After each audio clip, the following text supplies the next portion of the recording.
இயற்கையாய் வாழ்வோம், இயற்கையோடு வாழ்வோம். நீங்கள் பார்த்துட்டு இருக்கிறது மக்கள் மருத்துவம் வலையொலி தொலைக்காட்சி. இயற்கை மருத்துவம் மற்றும் மாற்று மருத்துவ நிபுணர் மருத்துவர் இளந்தமிழன் இப்ராஹிம் பேசுகிறேன். என்னோட பழைய வீடியோ புதிய வீடியோ எல்லாத்தையும் பார்க்கணும்னா கீழே இருக்கிற பெல் பட்டன், பக்கத்தில் இருக்க சப்ஸ்கிரைப் பட்டன் ரெண்டே அழுத்துங்க. ஃபேஸ்புக், வாட்ஸ்அப்பில் மற்றவங்களுக்கு ஷேர் பண்ணுங்கள். நம்மளுடைய பாரம்பரிய மருத்துவ முறைகளை மக்களுக்கு கொண்டு சேர்க்கறதுக்காக செய்கிற ஒரு தொலைக்காட்சி. உங்களுடைய ஆதரவு தொடர்ச்சியாக எனக்கு கொடுங்க.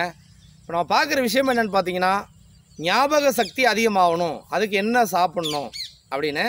அது இன்றைக்கி இருக்கிற காலகட்டங்களில் குழந்தைகளுக்கு நிறைய பிரச்சனை, ஞாபக சக்தி வந்து குறைவாக இருக்குங்கிறாங்க. இன்னும் சொல்லப்போனால் பெரியவங்களுக்கே அந்த பிரச்சனை இருக்குன்றாங்க. வீட்டை விட்டு வெளியில் போயிட்டு வராரு கணவர்னா வீட்டுக்கு கரெக்டாக வந்துடுறாரு, மற்றபடி போன பொருள் போனால் தான், வந்த பொருள் வந்தால் தான், எது எங்கே கொண்டு போகிறாரு, எது ரிட்டன் வருதுன்னு தெரியாது அப்படின்ற அளவுக்கு ஆயிடுது. ஆனால் பெண்களுக்கு ஓரளவு ஞாபக சக்தி இருக்கும். ஏன்னா ஒரே நேரத்தில் பல வேலைகளை அவங்களால கவனம் செலுத்த முடியும். ஆண்களுக்கு இந்த பிரச்சனை பெரும்பாலானவங்களுக்கு இருக்குது.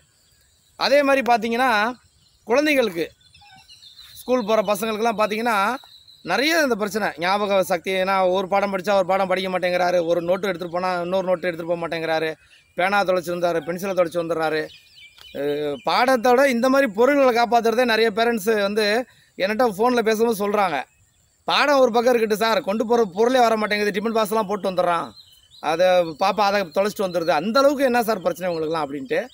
அது வந்து ஒரு கவனமின்மை தான். அவங்களுக்கு அதில் ஒரு ஆர்வம் கிடையாதுங்கிற ஒரு விஷயம். மற்றபடி தொலைக்கணும்னு கிடையாது. ஞாபகமின்மை அப்படிங்கிறது ஒரு பெரிய நோயெலாம் கிடையாது. அவங்களுக்கு வேற ஏதோ ஒரு விஷயத்தில் நாட்டம் அதிகமாக இருக்குது, அதனால இந்த மாதிரி பிரச்சனைகள் வருது. அதனால் ஒரு சின்ன ஒரு டிப்ஸ் சொல்கிறேன், இது நல்லா உங்களுக்கு சப்போர்ட் ஆகும். மொபைல் ஃபோன் கொடுக்கறத முதல்ல நிறுத்துங்க. குழந்தைங்க கையில் எப்பவுமே மொபைலு, லேப்டாப்பு, டேபு இதெல்லாம் கொடுக்குறத ஒரு கல்வி தொடர்பாகவோ ஒரு பொழுதுபோக்காக கொடுத்தீங்கன்னா அரை மணி நேரம், ஒரு மணி நேரம் கொடுங்க. அதுக்கு மேலே ஒரு ஒரு ஒரு குழந்தை வந்து ஒரு எத்தனை வயசாக இருந்தாலும் சரி, அது உங்களுக்கு குழந்தை தான். 20 25 கட்டி கொடுக்குற வரைக்கும் குழந்தையாக தான் பார்ப்பீங்க. அவங்களுக்கு அதிகமாக மொபைலு, லேப்டாப்பு, டேபு யூஸ் பண்ணாங்கன்னா ஞாபகமின்மை கண்டிப்பாக வரும். காரணம் என்னென்னா, அது வந்து ஒரு ஒன்வே மாதிரி, உள்ளே போனால் வெளில வர முடியாது. அதனால் ரொம்ப கவனம். குழந்தைங்களுக்கு இன்றைக்கி அதிகமாக பிரச்சனை வர்றது காரணம் அடிக்ட் ஆகிடுறாங்க. அதை விட்டு அவங்களால வெளில வர முடிய மாட்டேங்குது. அது பெரிய பிரச்சனை. அதை தவிர்த்துக்கிட்டாலே குழந்தைங்க வந்து, ஏன்னா முற்காலங்களில் பார்த்திங்கன்னா ஒரு 25 வருஷத்துக்கு முன்னாடி பார்த்திங்கன்னா குழந்தைங்க மற்ற குழந்தைங்களோட சேர்ந்து விளையாடும், மற்றவங்களோட பேசுவாங்க கொள்வாங்க. பக்கத்து ஒரு பெண்மணி இருந்தாங்கன்னா பக்கத்து வீட்டு பொம்பளைகிட்ட பேசுவாங்க, ஒரு ஆம்பளை இருந்தாருன்னா பக்கத்து வீட்டு ஆம்பளைகிட்ட பேசுவார். அப்போ பார்த்திங்கன்னா அவங்களுக்கு கவனம் வந்து தேவையில்லாத கவனங்கள் போகாது. ஸோ அவங்க சம்மந்தப்பட்டது அவங்கள சுற்றாப்புறம் தான் யோசிப்பாங்க. இப்போ அப்படி கிடையாது. சம்மந்தம் இல்லாதெல்லாம் மொபைலில் நோண்டிக்கிட்டே இருக்கிறதுனால இவங்க தன்னை மறந்து, தன்னை சுற்றி இருக்க பிரச்சனைகளை மறந்து வெளியில் எங்கேயோ போயிடுறாங்க. அதான் அடிக்ட் ஆகிடுறாங்க, தொடர்ச்சியாக பார்க்க ஆரம்பிச்சுறாங்க. சில அரசாங்கம் கூட பார்த்திங்கன்னா இப்போ சில விஷயங்களை வந்து பிளாக் பண்ணுறேங்கிறாங்க, சில கேம்ஸ் எல்லாம். இப்போ அந்தளவுக்கு குழந்தைங்க அதில் சீரியஸாக போயிடுறாங்க. அதுக்கான விஷயந்தான். அதனால் இது முதல்ல கட் பண்ணுங்கள். நான் சொல்ல வந்த உணவு என்னென்னு பார்த்தீங்கன்னாக்கா, பப்பாளி. தினமும் பப்பாளி ஒரு சின்ன துண்டு, சும்மா ஒரு சின்ன கப்புலையாவது கட் பண்ணி போட்டு குழந்தைங்களுக்கு பப்பாளி கொடுங்க. பப்பாளிலாம் பார்த்திங்கன்னா உங்களுக்கு வருடம் முழுக்க கிடைக்கிற ஒரு பழம் தான். இப்போ சில பழங்கள் வந்து சீசன் ஃப்ரூட்டுன்னு சொல்லுவாங்க, அந்த பருவ காலங்களில் தான் கிடைக்கும். பப்பாளி இப்படியே வருஷம் ஃபுல்லாக கிடைக்கும். ஆனால் ரொம்ப பெருசாக இருந்தால் வாங்காதீங்க, அது ஹைப்ரிட் பப்பாளி. அதை சாப்பிட்றது ஒன்று, சாப்பிடாது ஒன்று தான். அதனால் ஹைப்ரிட் நாட்டு பப்பாளிங்க சின்னதாக இருக்கும், ரொம்ப அழகாலாம் இருக்காது, ஸ்கின்லாம் சொறி பிடிச்ச மாதிரிலாம் இருக்கும். யதார்த்தம், இயற்கை பார்த்திங்கன்னா யதார்த்தமாக தான் இருக்கும்.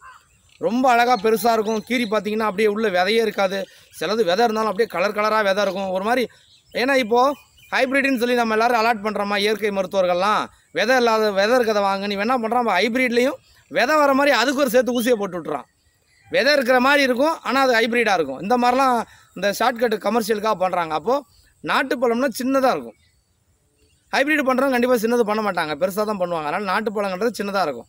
அப்போ அந்த மாதிரி பழங்கள் கொஞ்சம் கொஞ்சம், இல்லை வீட்டில் பப்பாளி வைங்க, ஒன்று வச்சிங்கனாலே பக்கத்தில் வர ஆரம்பிச்சிடும், அந்த விதை பட்டு வர ஆரம்பிச்சிடும். அது மாதிரி வச்சு நாட்டு பப்பாளி வச்சிங்கன்னா அது தினமும் ஒரு சின்ன சின்ன கப்பு அது மாதிரி கொடுங்க.